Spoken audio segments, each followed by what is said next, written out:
George Washington is the well-beloved father of our country, the man who led the American Army during the War of Independence, and later became the first President of the United States of America, shaping a union of states out of 13 separate English colonies.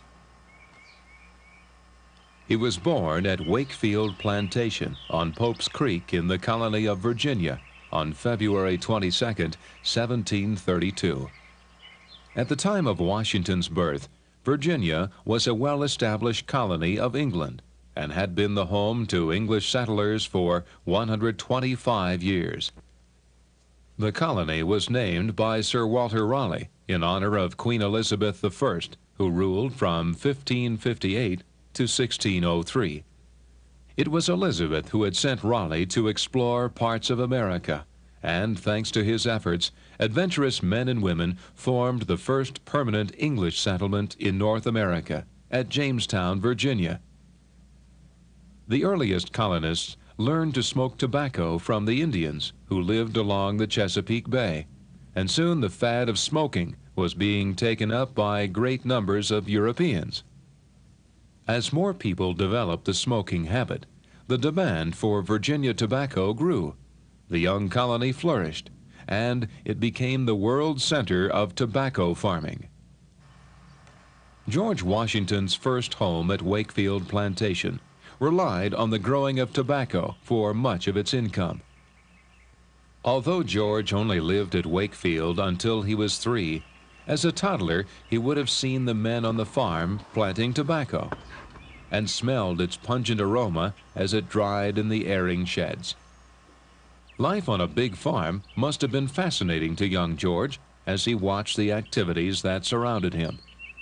Like most small children, he probably loved the animals best. He no doubt awoke each morning to the crowing of roosters and the gobbling of turkeys.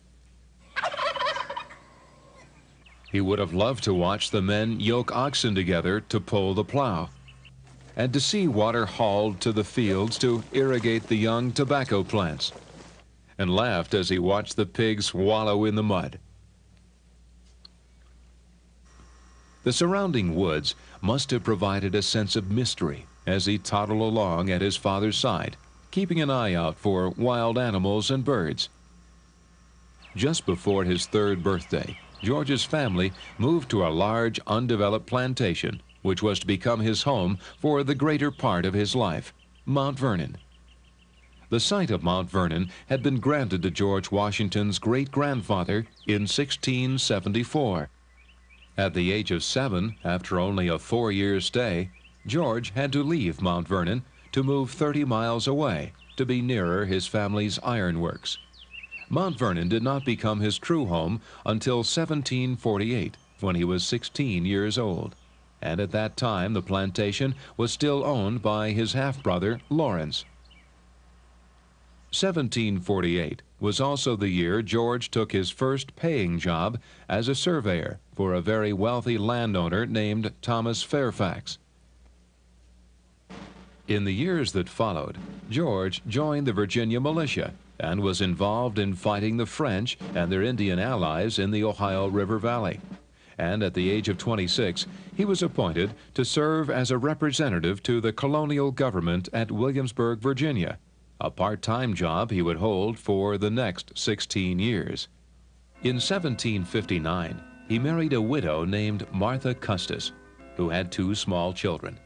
George was able to devote most of the next 12 to 13 years to raising his stepchildren and to running the 5 farms that made up the estate of Mount Vernon.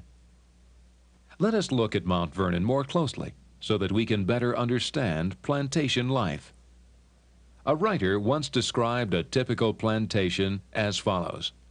A large Virginia estate was a little empire. The mansion house was the seat of government with its numerous dependencies such as kitchens, smokehouse, workshops, and stables. Mount Vernon was exactly such a little empire. It produced most of what it needed, from food to cloth to tools. Little was needed from the outside world. The kitchen garden provided fresh vegetables, fruit, and herbs of many different varieties, and the farms yielded huge quantities of grain. Meals were prepared here in the kitchen, which is attached to the mansion house by a covered walkway. This separation kept the noise and smoky odors out of the house and reduced heat in the house during the hot, humid Virginia summers. The kitchen was always bustling with activity, since the Washingtons were rarely without guests. George said rather humorously that his house was like a well-frequented tavern, as scarcely any strangers who are going from north to south or south to north do not spend a day or two at it. Family meals were served here in the small dining room, and guests were entertained in the parlor. During warm weather, they would relax on the porch, enjoying the view of the great Potomac River and the woods beyond. Next to the kitchen, but in the same building, is the scullery. Here, dishwashing and additional food preparation took place. A third room in the kitchen building is the larder, used for storing perishable foods. The larder is cooler than the rest of the building because it is partially below ground. Behind the kitchen is the well, the source of all the water used in the house. Like all houses of that day, Mount Vernon is without plumbing. Animals on the plantation were raised for meat, wool, tallow, leather, and milk. In the days before refrigeration, meat and fish had to be salted to be preserved. The salt, plus barrels and fish nets, were kept here in this storehouse. The salted meats were converted into delicious ham and bacon in this smokehouse. Most of the work on Virginia plantations was performed by slave labor. In 1799, Mount Vernon had 314 slaves. However, in his will, Washington ordered freedom for all his slaves. Slaves not only worked in the fields, but also pursued skilled tasks, such as shoemaking and paint making, which was done in this cellar. The overseer of all the plantation's day-to-day activities was a slave who lived here in this comfortable room, although other slaves had less lavish surroundings. Women spun wool and flax into thread to be woven into cloth. They made clothing, sheets, and table linens out of the cloth they produced on the looms. And others cleaned the dirty clothes using homemade soap and scrub boards here in the wash house. 5 square miles of the 8,000-acre estate were farmed, and large amounts of grain were produced. This grain was ground into flour at Washington's own mill, and the resulting flour was used in baking all sorts of bread and cakes. The excess grain and flour was sold for cash to buy items that could not be produced on the plantation. George wrote about Mount Vernon that no estate in the United States is more pleasantly situated than this. It lies in high, dry, and healthy country on one of the finest rivers in the world. The estate was large, and George spent quite a lot of time on horseback every day inspecting the 5 farms and mill. He loved to ride and was considered by many to be the finest horseman of his time. Because he was an expert horseman, the stables were a favorite place, for he broke and trained all of his own horses. Besides the horses, the family coach was also kept in the stable building. Other colonial travelers chose to travel neither on horseback nor by coach, but in a riding chair like this. Until the outbreak of the Revolutionary War, Virginia was considered to be part of England, like a separate overseas state, and it was ruled by King George III. The War of Independence, which ended the King's rule in America, began in the spring of 1775, and George Washington was called upon to lead the colonial forces into battle against the English. He forged an army, mostly from the farmers of the 13 colonies, and they were men who were unskilled in military matters. During 7 years of war, Washington suffered extreme personal danger and hardship, and although he was long absent from Mount Vernon, he still continued to direct construction projects there by letter. This room, called the large dining room, was built in 1776 during the most dangerous period of the war. Washington directed that the chimney of the new room be exactly in the middle of it.